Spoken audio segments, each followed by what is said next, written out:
అన్నారు, అది కరెక్ట్ కాదని అందరూ సంకలు తట్టుకుంటున్నారు. చంద్రబాబు నాయుడు గారి మీద మీకు ఏదన్నా కోర్టుకు వెళ్లాల్సి ఉంటే హిందువుల మనోభావాలు దెబ్బతీశారు, జంతువుల కళేబరాలు ఆనవాళ్లు ఉన్నాయని చంద్రబాబు నాయుడు అబద్ధం చెప్పారు. కానీ ఈ రోజు సిట్ ఇచ్చిన నివేదికలు అది ఎక్కడా లేదు.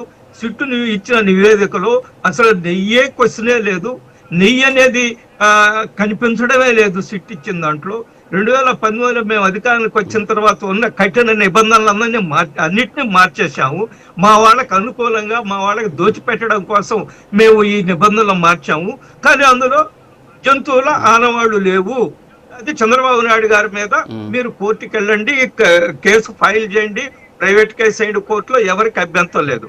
కానీ సిట్ ఇచ్చిన దాంట్లో స్పష్టంగా రాజు గారు మీరు కల్తీ నెయ్యి అంటారు. కల్తీ అని ఎప్పుడు అంటామండి? ఒక వస్తువుని ఇంకొకటి ఏదన్నా క్వాలిటీ లేని కలిపామనుకోండి దాన్ని కల్తీ అంటారు. ఎట్లా ఉదాహరణ డీజిల్ ఉంది, డీజిల్ ఉంటే పెట్రోల్ కలిపారు, సారీ కిరోసిన్ కలిపారు అనుకోండి డీజిల్ లో, దాన్ని ఏమంటావు? కల్తీ అంటాం. ఎందువల్లంటే డీజిల్ కొంత ఉంటుంది, ఎక్కువ మన కిరోసిన్ పోస్తారు. కానీ అసలు ఇది కల్తీ క్వశ్చన్ కాదండి. అసలు నెయ్యి లేదు కదా, నెయ్యి కల్తీ ఎక్కడైంది?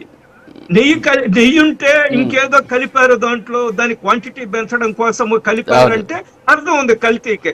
అసలు నెయ్యి అనేది నెయ్యి పేరుతో ఎంత దుర్మార్గం అండి అది. నెయ్యి వాసన వచ్చేదానికి కెమికల్స్ కలిపారు, ఎంత దుర్మార్గం అండి అది.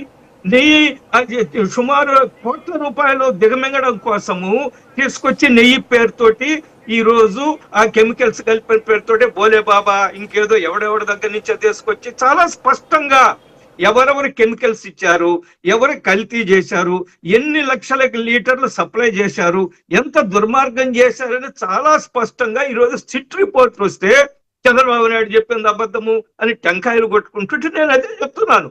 మీరు చంద్రబాబు నాయుడు గారు చెప్పింది జంతువుల అవశేషాలు ఉన్నాయి అని మీకు ఏదన్నా అనిపిస్తే మీరు కోర్టుకి వెళ్ళండి. అట్ ద సేమ్ టైం ఈ సిట్ ఇచ్చిన రిపోర్ట్ కూడా కోర్టులో పెట్టండి. ఆయన మీద మన సిట్ ఈ విధంగా ఆంజనేయ రెడ్డి గారు ఒక్క నిమిషం. ఆంజనేయ రెడ్డి గారు ఒక్క నిమిషం. ఆ ఛార్జ్ షీట్ ఒకసారి చూద్దాం మనం. సార్ ఒకసారి ఛార్జ్ షీట్ ఒకసారి చూపించండి సార్. ఇది వచ్చేసి మనం చూస్తున్నాం special investigation team SIT final report అనమాట. ఇది సిట్ సిబిఐ వాళ్ళు వేసింది జనవరి 24, 2026 ఏసీబీ కోర్టు నెల్లూరులో వేసింది అనమాట. ఇన్వెస్టిగేషన్ స్టేటస్ కన్క్లూడెడ్, అంటే ఆల్మోస్ట్ అయిపోయింది. ఇందులో చాలా స్పష్టంగా చెప్పడం జరిగింది. కీ ఎవిడెన్స్ ఫైండింగ్స్ అనమాట. సబ్స్టాన్స్ సింథటిక్ గీ బ్రాకెట్లో 0% మిల్క్ ఫ్యాట్, అంటే పాలు లేకుండా తయారు చేసినటువంటి నెయ్యి. కాంపోజిషన్స్ వచ్చేసి palm oil plus palmolein plus chemical కి సంబంధించినటువంటిది. దాదాపు 68 లక్షల లీటర్లు 2021 నుంచి 2024 వరకు జరిగింది. 250 కోట్ల రూపాయల ఫ్రాడ్ వాల్యూ జరిగింది. 420 చీటింగ్, 120B కాన్స్పిరసీ అండ్